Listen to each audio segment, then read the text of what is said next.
আসসালামু আলাইকুম। সবাইকে স্বাগত জানাচ্ছি আমার একটি নতুন ভিডিও দেখার জন্য। আসলে এখানে কোনো কারো সমালোচনা বা কোনো বিষয়ে মন্তব্য নয়। শুধু একটি বিষয় আপনাদের নজরে আনার জন্য আমি আজকে ভিডিওটি করছি খুব সংক্ষিপ্ত পরিসরে।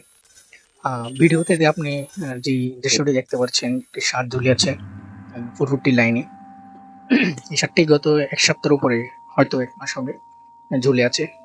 কোনো কর্তা ব্যক্তিদের নজরে পড়ছে না।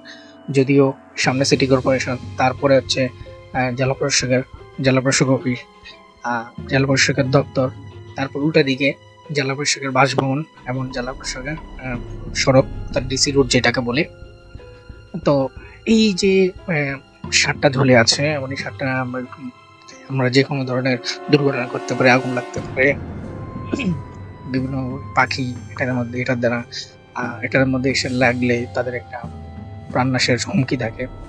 আর মানুষের কথা বাদই দিলাম, যে যেখান থেকে যাতে মানুষ আসে না, বড় ধরনের একটা অগ্নিকাণ্ড করতে পারে, শর্ট সার্কিট হতে পারে।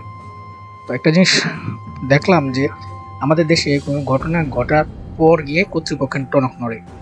তার আগে ঘটনা ঘটার আগে কি কি পদক্ষেপ নিতে হবে বা তারা কোনো সমস্যা দেখলো সেটা এড়িয়ে কেন যান সেটা আজ পর্যন্ত বোধগম্য হলো না। আর সাধারণ মানুষও তাদেরকে চোখে আঙ্গুল দিয়ে যতক্ষণ পর্যন্ত তারা না দেখায় ততক্ষণ পর্যন্ত তারা এগুলা চোখে দেখে না, মানে তাদের দৃষ্টি কি কমে গেছে না চোখে দেখে না, আল্লাহ মানে। তো যাই হোক, আমি আশা করি যে সকল কর্তা ব্যক্তিরা এখান থেকে যান। এটা হচ্ছে আপনার সিটি কর্পোরেশনের সাথে পুলিশ লাইন এবং ডিসি সেখানেই আছে। বিভিন্ন কর্তা ব্যক্তিরা এখান দিয়ে যান, তাদের নজরে এবং তারা যথাযথ পদক্ষেপ গ্রহণ করবে। ধন্যবাদ। আসসালামু আলাইকুম।